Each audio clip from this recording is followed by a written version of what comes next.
बच्चों good evening. चलिए आज हम फिर से एल्डिहाइड कीटोन एंड कार्बोक्सिलिक के लेक्चर नंबर 9 में फिर से बात करेंगे और आज हम बात करेंगे तीन सबसे ज़्यादा इम्पॉर्टेंट टेस्ट के बारे में।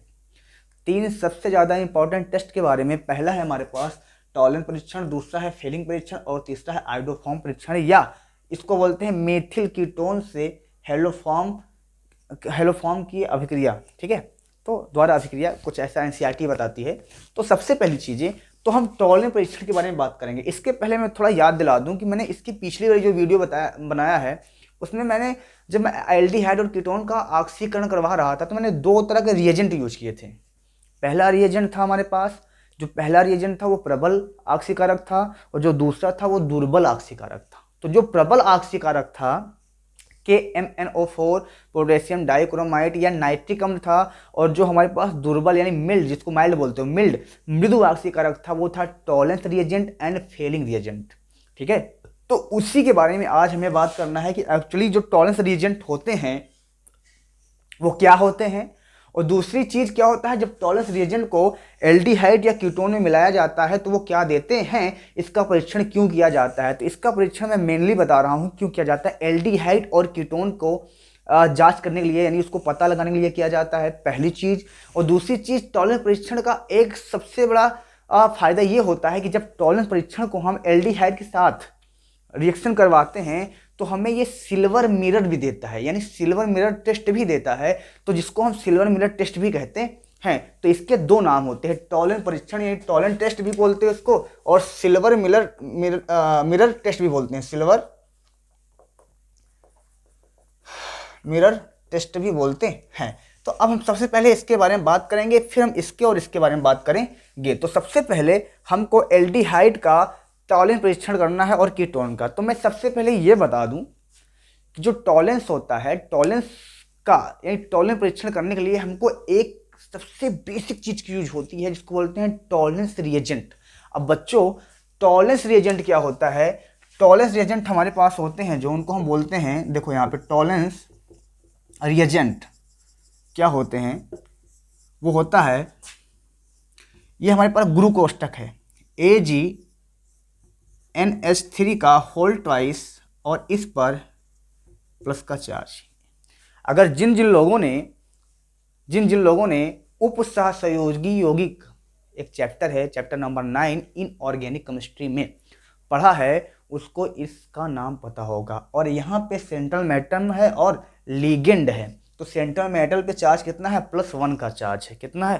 +1 का। एक्चुअली इसको हम बोलते हैं टॉलेंस रिएजेंट। अब जब मैं इसको एल्डिहाइड के साथ मिलाऊंगा तब क्या होगा, देखो ध्यान से। सबसे पहले चीज तो इसके बारे में एक बेसिक बात, ये कीटोन के साथ रिएक्शन नहीं करते हैं, ये कीटोन के साथ रिएक्शन नहीं करते हैं, किसी भी कीटोन के साथ रिएक्शन नहीं करते हैं। ठीक है, तो अब बेसिक चीज बात, जब कीटोन के साथ रिएक्शन करते ही नहीं है तो बचा क्या? एल्डिहाइड, और एल्डिहाइड से रिएक्शन करवा दो, ऑटोमेटिक मिल जाएगा। आ जाइए, तो सबसे पहले क्या करते हैं, हम लेते हैं यहाँ पे हम CH3C डबल बॉन्ड O और यहाँ पे H। ठीक है, और इसकी अभिक्रिया हम करवाते हैं टॉलेंस रिएजेंट, इसको क्या बोलते हैं? टॉलेंस रिएजेंट्स के साथ इन बेसिक मीडियम यानी क्षारीय माध्यम में। इसके साथ एक क्षार भी होता है OH। अब ये OH किसी के भी साथ हो सकता है, NaOH, KOH, किसी को भी ले सकते हो। तो यहाँ पे हमने लिया AgNH3 का होल ट्वाइस।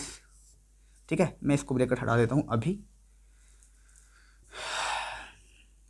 प्लस का चार्ज प्लस यहाँ पे मैंने लिया OH। अब ये करेगा क्या, देखो ध्यान से, क्योंकि मैं पढ़ रहा हूं ऑक्सीकरण मेथड।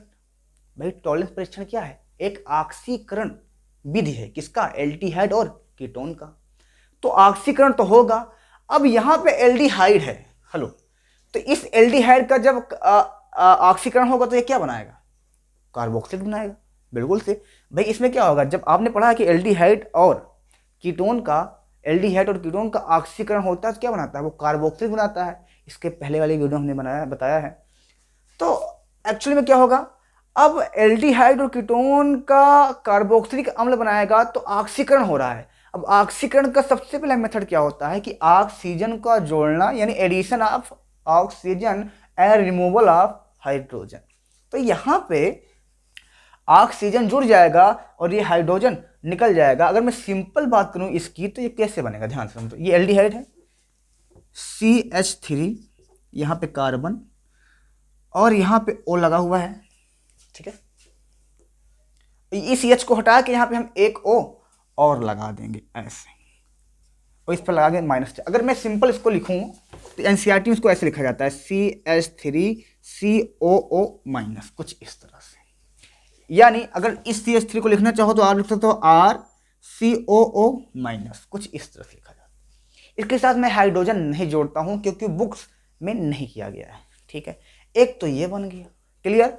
दूसरा यहाँ पे Ag अलग हो जाता है, इसका ऑक्सीडेशन हो जाता है और बनाता है ये प्लस। मैं इसको मिटा दूं, इसको मिटा दूं, देखो ध्यान से। एक तो हमारे पास ये बना प्लस, मैं नीचे लिखता हूं प्लस, यहाँ पे लिखता हूं यहाँ पे।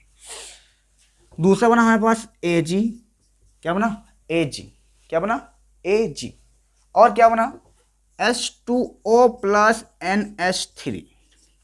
अब इसको हम बैलेंस करने की बात करो तो बैलेंस कर दो। इसको आप ले लो 2 मोल्स, इसको ले लो आप 3 मोल्स, ठीक है। और यहाँ पे 2 मोल्स आप इसको बैलेंस करना इंपॉर्टेंट है, ठीक है। तो ये भी 2 हो जाएगा और ये हो जाएगा हमारे पास 2 और ये हो जाएगा 4, ठीक है। ये 2 और ये 4 हो जाएगा, सही है, बिल्कुल सही है। चलिए तो ये कुछ इस तरह से इसको बैलेंस रिएक्शन लिखते हैं हम। देखो अब हुआ क्या है इसके अंदर, सिंपल सा, इसका ऑक्सीकरण हुआ, सिंपल। और ऑक्सीकरण हो रहा है, हेलो, अगर ऑक्सीकरण हो रहा है तो जाहिर सी बात है उसमें अपचयन भी होगा। अगर ऑक्सीकरण हो रहा है तो ये भी जाहिर सी बात है अपचयन भी होगा। तो ऑक्सीकरण किसका हुआ सर? ऑक्सीकरण तो एल्डिहाइड का हो गया। आपको पता है कि सर इसका यानी इसका यहां से यहां ये हो गया हमारा ऑक्सीडेशन, यानी ऑक्सीकरण, ऑक्सीकरण हो गया, ठीक है। तो अपचयन किसका हुआ? अपचयन हुआ है हमारे पास सिल्वर का। किसका हुआ? सिल्वर का हुआ। इसका हो गया अपचयन। क्या हो गया? अपचयन यानी रिडक्शन, ठीक है। क्यों हुआ? देखो यहां पे इसका ऑक्सीडेशन नंबर 1 है। मैंने यहां बताया था सेंट्रल मेटल के ऊपर चार्ज कितना है? 1। इस पर क्या है? इसका केंद्रीय परमाणु का 1। बट यहां पे इसकी ऑक्सीडेशन नंबर 0 हो गई है, और अगर ऑक्सीडेशन नंबर घट रही है तो उसका अपचयन होगा, ठीक है। तो ये कुछ इस तरह से होता है। अब देखो ध्यान से, मैं इसकी जो बेसिक चीजें हैं, इसका परीक्षण क्यों किया जाता है वो इंपॉर्टेंट है। देखो ध्यान से, जब हम, अब इसको आप समझो एक बेसिक बात नहीं, आप लैब में हो, लैब में आप एक टेस्ट ट्यूब रखते हो। क्या रखते हो? Test tube. और जब इस टेस्ट ट्यूब में आप डालते हो रिएजेंट, कौन सा रिएजेंट? जिसको बोलते हैं टॉलेंस रिएजेंट। इसके साथ हम डालते हैं क्या? टॉलेंस रिएजेंट को जब यूज करते हो आप, टॉलेंस रिएजेंट को हमने इसमें डाल रखा है। ये टेस्ट ट्यूब है कांच की, जिसको परख नली बोलते हो, ठीक है। और इसके अंदर जैसे ही आप एल्डिहाइड को मिलाओगे, एल्डिहाइड को मिलाओगे तो ये क्या करेगा?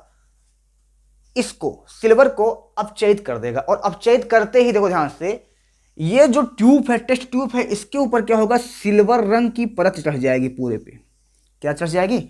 सिल्वर रंग की परत चढ़ जाएगी। क्यों चढ़ जाएगा? देखो अगर ध्यान से समझना, क्यों चढ़ जाएगा? अगर ये एल्डिहाइड है तभी इसके अंदर सिल्वर रंग की परत चढ़ेगी, और अगर ये कीटोन्स या और कोई कंपाउंड होता तो ये सिल्वर रंग का प्रेसिपिटेट नहीं बनाना, पीपीटी जिसको बोलते हो, ये पीपीटी नहीं बनाता।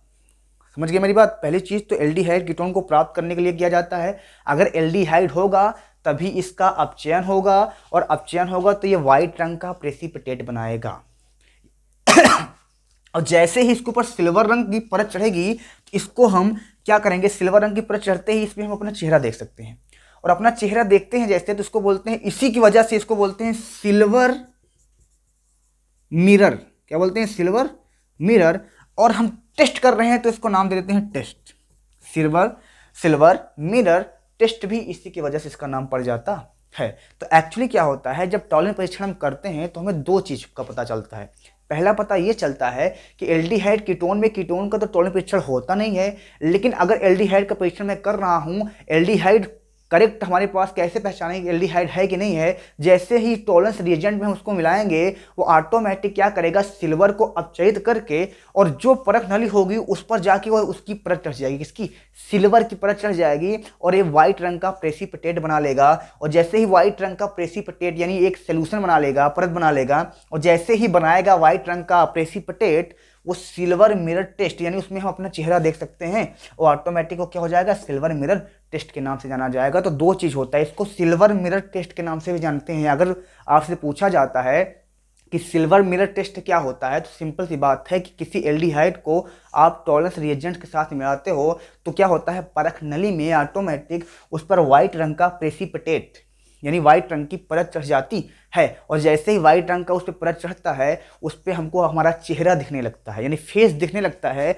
और ये यानी उस पर दर्पण का गुण उत्पन्न हो जाता है, इसीलिए उसको हम बोलते हैं सिल्वर का। देखो दर्पण का गुण जिसमें चेहरा दिखता है उसको दर्पण बोलते हैं, और व्हाइट रंग का है, सिल्वर रंग का है तो सिल्वर, और जिसपे हमारा चेहरा दिखता है तो उसको मिरर, और हम कर क्या कर रहे हैं, टेस्ट, इसको इसलिए बोलते हैं सिल्वर मिरर टेस्ट के नाम से जानते हैं।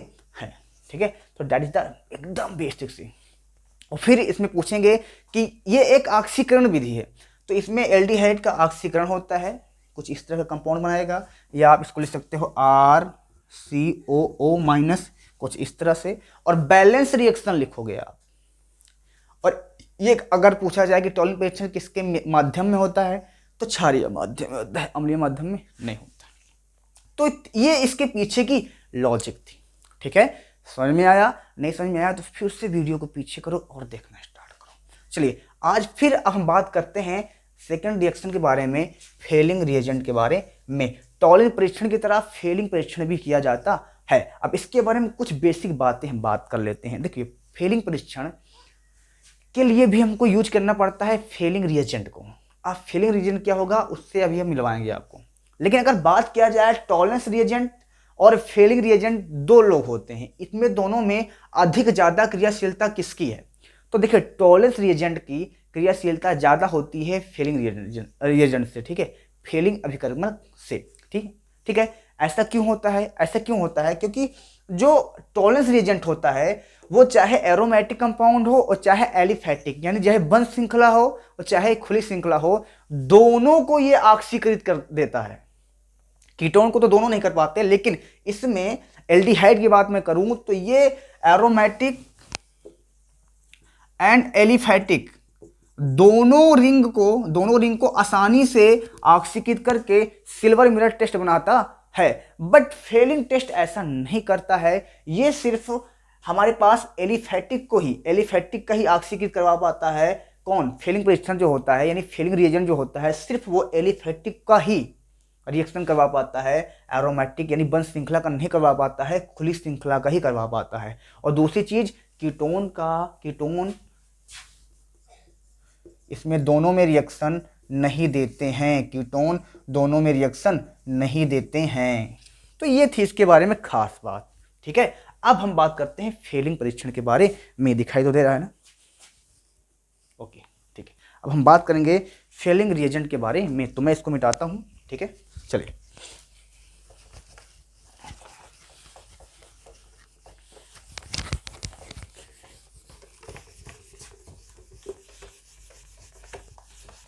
किसका ऑक्सीकरण हुआ, किसका अपचयन हुआ, पता चला आपको। चलिए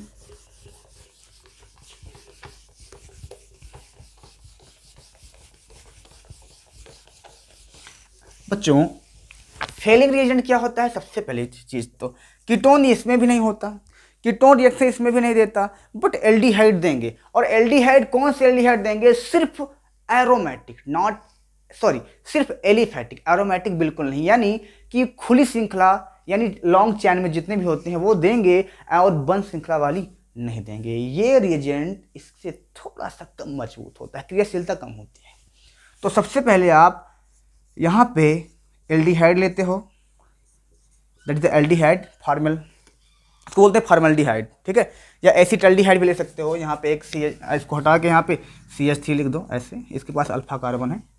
ठीक है, ये और इसकी ये इसको आप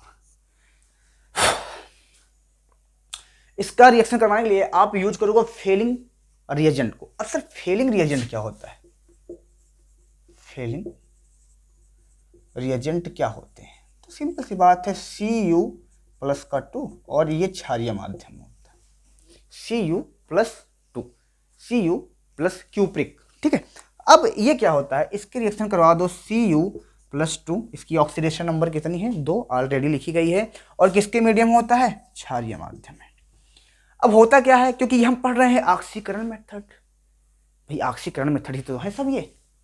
अब ऑक्सीकरण मेथड पढ़ रहे हैं तो जाहिर सी बात है एल्डिहाइड का ऑक्सीकरण होगा, और एल्डिहाइड का ऑक्सीकरण होगा तो क्या होगा, यहां से H निकल जाएगा, इसकी जगह पे O आ जाएगा। सिंपल सी बात है, यहाँ पे CH3 carbon double bond O, और यहाँ पे O, या इसको मैं डायरेक्ट ऐसे लिख सकता हूँ, OO minus CH3 COO minus, कुछ इस तरह से लिख सकता हूँ। इसकी फॉर्मेशन में इस तरह से कर सकता हूँ कि नहीं कर सकता? बिल्कुल कर सकता हूँ सर। ठीक है, समझ में आ रहा है? दिखाई दे रहा है? हाँ दिखाई दे रहा है। ठीक है, चलिए, तो इस तरह से लिख सकता हूँ, इस तरह से लिख सकता हूँ, और इस तरह से भी लिख सकता हूँ। तो मैं ये मेथड बता रहा हूँ आपको। ठीक है, चलिए, तो यहां पे लिखता हूं मैं CH3COO माइनस। ठीक है, OO माइनस। यहां पे मैंने हाइड्रोजन इसलिए नहीं लगाया बिकॉज बुक्स अलाउ नहीं करती, किताब में ऐसा नहीं लिखा गया है, इसलिए मैं इस तरह H भी जोड़ दोगे कोई दिक्कत नहीं है, H भी जोड़ दोगे, क्योंकि ऑक्सीकरण हो गया है। ऑक्सीकरण मतलब ऑक्सीजन को जोड़ना, रिमूवल ऑफ हाइड्रोजन, तो हाइड्रोजन को मैंने हटा दिया है बस। ठीक है, और क्या बनाएगा, ये बना लेगा cuprous oxide, CuO, Cu2O, cuprous oxide, इसको CuO plus plus H2O plus H2O। Actually हुआ क्या है इसके अंदर, देखो सारी चीज को समझाता हूं मैं। इसके अंदर हुआ क्या, फेलिंग रिएजेंट को यूज किया मैंने, जैसे एल्डिहाइड और कीटोन, कीटोन तो देते नहीं है, मैंने टेस्ट ट्यूब लिया, और टेस्ट ट्यूब में मैंने क्या किया कि मेरे पास था क्या, फेलिंग रिएजेंट था, यानी क्यूप्रस ऑक्साइड, और ये क्षार था, कोई भी क्षार। ठीक है, वो था, मैंने टेस्ट ट्यूब में इसको डाल दिया। ठीक है, और जैसे ही मैंने इसको डाला, अगर मैं फेलिंग रिएजेंट के साथ इसका एल्डिहाइड और कीटोन का परीक्षण कर रहा हूं, कीटोन का तो होता नहीं सर, एल्डिहाइड का, और एल्डिहाइड में कौन सा एल्डिहाइड, सिर्फ फॉर्मल्डिहाइड या एसिटाल्डिहाइड, बेंजल्डिहाइड का नहीं होगा। ठीक है, तो इसमें हाँ बहुत सारी बता देती हैं एनसीईआरटी, ऐसे नहीं बताती है कि नहीं होगा, मैं बता रहा हूँ एकदम सिंपल सी, बड़े क्लास में जाओगे तो बताया जाएगा। सिंपल सी बात क्या कि सर इसमें फेलिंग रिएजेंट यूज होगा, और फेलिंग रिएजेंट यूज होगा तो किसके साथ, सिर्फ फॉर्मल्डिहाइड और एसिटाल्डिहाइड के साथ। एसिटाल्डिहाइड ये है, और फॉर्मल्डिहाइड क्या होता है, इसके साथ एक H और लगा देता है, इस कार्बन को हटा के एक H अगर मैं लगा देता कुछ इस तरह से, इधर भी, दैट इज द फॉर्मल्डिहाइड। आप इतना लेक्चर पढ़ रहे हो, इतना समझ, अगर आपने एक एक वीडियो देखा है तो मजा आएगी। ठीक है, तो अभी क्या हुआ कि मैंने जैसे ही इसको इस परख नली में डाला, और इसके साथ मैंने डाल दिया एसिटाल्डिहाइड को, तो इसका रंग ये तो ऑक्सीकृत हो गया, क्या, जो मेरे पास एल्डिहाइड था वो ऑक्सीकृत हो गया, और क्या बना, Cu प्लस। ये जो कैसा होता है, ये होता है रेड कलर का हो जाता है, रेड, लाल या भूरा ही बोलते हैं, भूरा अवक्षेप बनता है, ये लाल और भूरा। एक्चुअली में क्या होता है, अगर ये एल्डिहाइड है जो कंपाउंड में फेलिंग रिएजेंट से मिला रहा हूं, यानी फेलिंग रिएजेंट से जो कंपाउंड में मिला रहा हूं, अगर कॉफी बनाना है तो कॉफी का यूज करोगे, चाय पत्ती का यूज करोगे नहीं। तो अगर फेलिंग रिएजेंट, अगर आपके पास कॉफी है, भाई कॉफी अगर आपने मिला रहा हो तो कॉफी बनेगा, और चाय मिला रहा हो तो चाय बनेगा। और अगर यहां पे मेरे पास एल्डिहाइड है, या मैं मान लेता हूं कि इस परख नली में हमारे पास क्या है, क्यूप्रिक और OH, किसी भी बेसिक मीडियम में ये चीज है, मैंने इस पे, ये किस रंग का होता है, ब्लू रंग का, ये ब्लू रंग का होता है। सबसे खास बात तो ये ब्लू रंग का होता है, और जैसे ही मैं इसके अंदर एल्डिहाइड मिलाया, एल्डिहाइड मिलाते ही इसका रंग हो गया कैसा, रेड कलर का। पहले कैसा था सर, ब्लू था, और रेड कलर का इसलिए हो गया क्योंकि इसके साथ क्या मिला, एल्डिहाइड। अगर एल्डिहाइड के अलावा और कोई मिला होता तो हो सकता है कोई दूसरा रंग बनाता ये, लेकिन हमें पता कैसे चला कि ये एल्डिहाइड, ये फेलिंग टेस्ट हो रहा है, मुझे पता ऐसे चला इसकी एल्डिहाइड जब हम मिलाते हैं तो ये रेड कलर का हो जाता है, रेड यानी लाल और भूरा का अवक्षेप, थोड़ा रेड होता है और भूरे रंग का थोड़ा अवक्षेप प्राप्त होता है। नीला रंग किस में परिवर्तित हो जाता है, रेड में परिवर्तित हो जाता है। क्यों, क्योंकि हमने एल्डिहाइड को मिलाया। अगर एल्डिहाइड ना होता तो हमें पता ही नहीं चलता कि ये लाल और भूरा होता है, और किसी कंपाउंड को बनाओगे, मिलाओगे तो इसका रंग कुछ दूसरा हो सकता है। लेकिन हमने जैसे ही एल्डिहाइड, हमको पता कैसे चलेगा कि एल्डिहाइड ही मिला रहे हैं, अगर इसका लाल कलर आ रहा है, इस परख नली में हमने जो सोल्यूशन लिया है उसका रंग ब्लू से रेड हो रहा है, तो जाहिर सी बात है वो एल्डिहाइड है। और इसके अलावा और कोई रंग हो रहा है तो फिर मतलब ही नहीं है। तो सबसे पहले फेलिंग टेस्ट में क्या होता है, एल्डिहाइड कीटोन में पता चल गया, कीटोन तो सर होता ही नहीं है। एल्डिहाइड में पता चला क्या कि एल्डिहाइड को मिलाएंगे इसका रंग क्या हो जाएगा, रेड हो जाएगा। क्या हो जाएगा, रेड हो जाएगा। और बहुत ज्यादा इसके बारे में अगर अंदर पढ़ना है तो ये आप आगे क्लास पढ़ोगे जेई यूनिट्स के बारे में। तो सिंपल सा इसका बेसिक माध्यम ये था कि जब एल्डिहाइड को यहाँ पे ब्लू रंग का होता है, फेलिंग रिएजेंट के साथ मिलाते हैं, इन द बेसिक मीडियम क्षारीय माध्यम में मिलाते हैं, क्षारीय माध्यम में मिलाते हैं तो क्या हो जाता है, इसका रंग क्या हो जाता है, रेड कलर का हो जाता है। और जैसे इसका कलर रेड कलर का होता है, क्या बना लेता है, इसका क्या होता है, फिर से यहाँ पे किसका ऑक्सीकरण हुआ है और किसका अपचयन। देखो इसके ऊपर ऑक्सीडेशन नंबर 2 है, बट इस कॉपर की ऑक्सीडेशन नंबर 1 हो गई है। यहाँ पे ऑक्सीडेशन नंबर अगर निकालना आता है तो आप निकाल सकते हो। यहाँ पे इस Cu2 का ऑक्सीडेशन नंबर +2 लिखा गया है, बट इस Cu2 का, क्यूप्रिस ऑक्साइड का ऑक्सीडेशन नंबर 1 हो गया है। तो ऑक्सीडेशन नंबर घट रही है। देखो इसका तो ऑक्सीकरण हुआ, सबको पता है सर, इसका ऑक्सीडेशन हो चुका है, बट इसका अपचयन हुआ है। क्या हुआ है, अपचयन हुआ है, यानी रिडक्शन हो चुका है। ठीक है, और रिडक्शन होते हुए कैसे हो जाता है, ये लाल रंग का हो जाता है। तो ये तरह हमको टेस्ट मिलता है कि एल्डिहाइड है कि कीटोन। अगर कीटोन मिलाते तो कुछ दूसरा बनाता, बट एल्डिहाइड मिलाया हमने तो पता चल गया अगर एल्डिहाइड होगा तभी लाल बनेगा, अदरवाइज ये बनेगा नहीं। ठीक है, तो ये दोनों रिएक्शन के बारे में हमने बात कर दिया। अब बचा क्या, आयोडोफॉर्म परीक्षण या मेथिल कीटोन की हेलोफॉर्म द्वारा अभिक्रिया, ये भी आप लगा सकते हो। आज ये हम इसके बारे में पढ़ते हैं। अब हम सब कुछ को मिटाएंगे और उस रिएक्शन के बारे में स्टार्ट करेंगे। ठीक है, चलिए चलिए आज हमें फिर से पढ़ना है, बस पीछे वाला का नेक्स्ट लेक्चर। मैंने बोला था ना कि हेलोफॉर्म रिएक्शन। हेलोफॉर्म रिएक्शन क्या होती है सर, हेलोफॉर्म यानी हेलोजन होगा और उसके साथ कोई कार्बन समूह जोड़ दो, हेलोजन होगा। हेलोजन कितनी बार होगा, 3 बार, 3 मेंबर्स ऑफ हेलोजन होंगे। ठीक है, बट कैसे, अच्छा एनसीईआरटी इसको क्या बताती है, मेथिल कीटोन से हेलोफॉर्म द्वारा ऑक्सीकरण। मेथिल कीटोन का हेलोफॉर्म अभिक्रिया द्वारा ऑक्सीकरण, यानी ये भी एक ऑक्सीकरण मेथड ही है। और एक इसको नाम से जानते हैं, इसको बोलते हैं आयोडोफॉर्म टेस्ट। कौन सा टेस्ट, आयोडोफॉर्म टेस्ट के नाम से जानते हैं। तो सबसे पहली चीज़ तो मैं ये बता दूं कि इसमें एल्डिहाइड और कीटोन दोनों का रिएक्शन होता है। एल्डिहाइड और कीटोन दोनों का रिएक्शन होगा, बट उसी एल्डिहाइड और कीटोन का होगा जिनके पास alpha hydrogen sorry alpha carbon होंगे। सर अल्फा कार्बन क्या होता है, देखो आपको पता है कि एल्डिहाइड और कीटोन कार्बोनिल समूह के ग्रुप, कार्बोनिल समूह के कंपाउंड है। बोलो यस सर, ठीक है। तो ये हमारे पास कार्बोनिल समूह है और इसके बगल में आप जोड़ दो CH3, तो जो हमारे पास ये क्रियात्मक समूह है। क्या है, क्रियात्मक समूह है, इसको हम क्रियात्मक समूह ही तो बोलते हैं। और क्रियात्मक समूह के जस्ट बगल वाले कार्बन को हम अल्फा कार्बन बोलते हैं। बट खास बात यह है इसकी कि इसके पास जिस एल्डिहाइड, ये तो एल्डिहाइड है, इसी तरह मैं कीटोन की बात करूं, यहाँ पे CH3 और यहाँ पे भी CH3, तो अगर मैं इतने को फंक्शनल ग्रुप मान लेता हूँ, ये वाले को फंक्शनल ग्रुप मान लेता हूँ, तो ये वाला अल्फा कार्बन, ये वाला अल्फा कार्बन, या मैं इतने को मान लेता हूँ फंक्शनल ग्रुप, तो ये वाला अल्फा कार्बन। बट एक खास बात और है इसकी, अल्फा कार्बन तो होंगे इसके साथ, बट अल्फा कार्बन कैसा carbon, alpha carbon methyl group का होना चाहिए बस।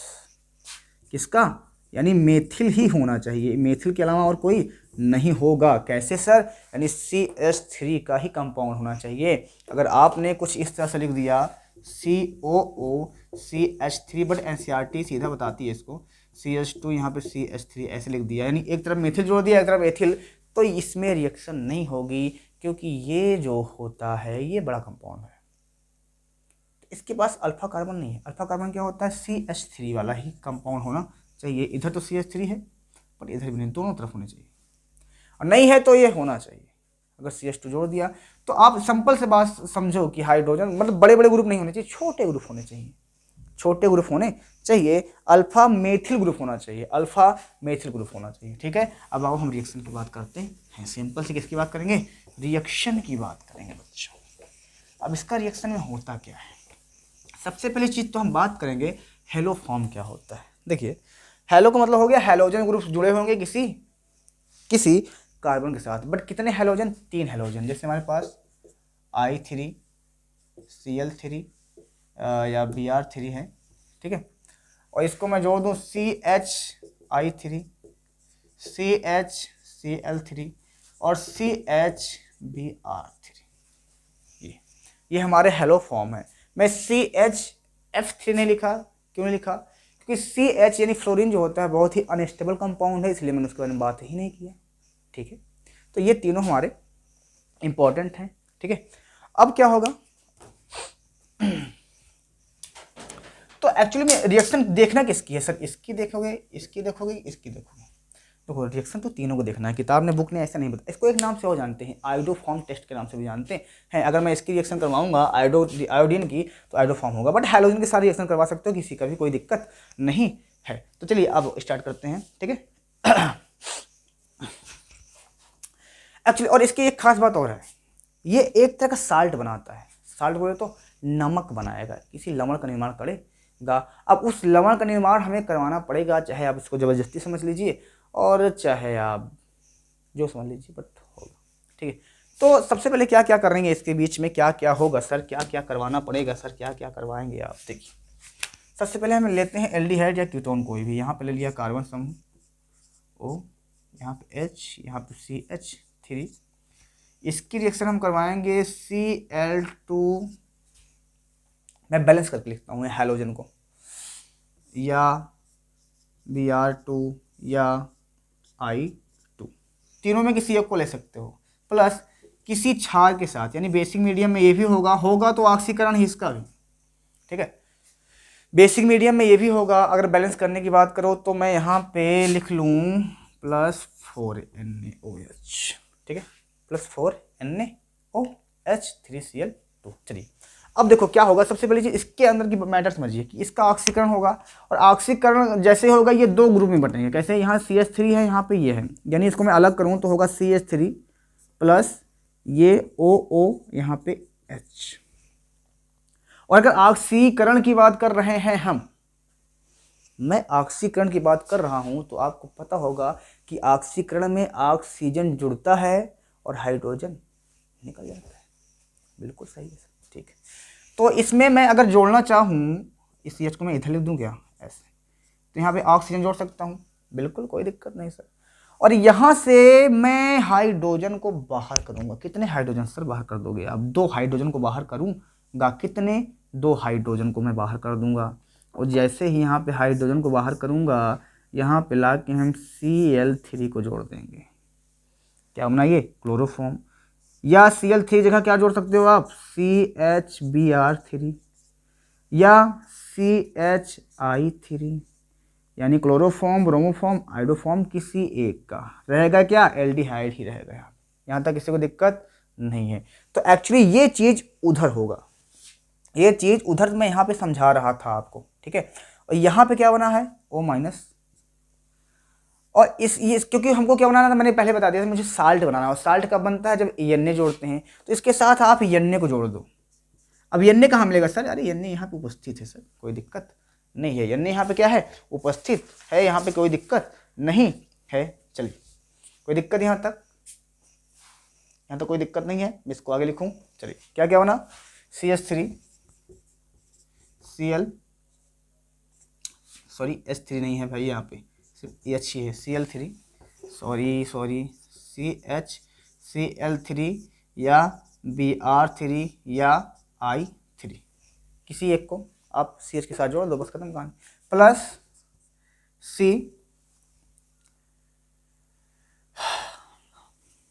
ये कंपाउंड था COO, यानी लिख सकते हो इसको CHOON। यहाँ पे क्या है? ये माइनस, ये प्लस, ऑक्सीजन माइनस में होता है। और ये एक तरह का साल्ट बना है, लवण। क्या बना है? ये साल्ट, इसको बोलते हो लवण। प्लस और क्या बनाएगा? और क्या बनाएगा सर ये? और क्या बना लेगा? यहाँ पे Na है, यहाँ पे कितने Na थे? 4 Na था सर। 4 Na में मैंने एक Na को यूज कर लिया यहाँ पे, NaI या Cl या Br, कोई दिक्कत नहीं है। यहाँ पे NaI। अच्छा ये अब एक चीज़ और सुनो, आपको दो चीज़ बनाना है, एक ये एक लमड़। अब इसको बनाओ चाहे मत बनाओ कोई दिक्कत नहीं है, आप छोड़ सकते हो, यहाँ पे कोई दिक्कत नहीं। एक्चुअली बनेगा क्या यहाँ पे मैं बता दे रहा हूँ। यहाँ पे आप हाइड्रोजन कोई भी जोड़ सकते हो, चाहे क्लोरीन ले लो, चाहे ब्रोमीन ले लो, और चाहे आयोडीन ले लो, plus plus plus plus H2O plus H2O। और बैलेंस करने की बात करूँ तो यहाँ पे 3, यहाँ पे भी 3, बैलेंस कर दोगे और आ जाएगा। यहाँ पे देखो बैलेंस कर लो, Cl कितनी बार है 6 बार, यहाँ पे 3 बार है और यहाँ पे भी 3 बार है, 3 3 6 हो गया, ठीक है। और सोडियम कितनी बार है यहाँ पे 3 और एक यहाँ पे है 1 4 हो गया, ठीक है। और क्या बचा सर, ऑक्सीजन, ऑक्सीजन कितनी बार है यहाँ पे,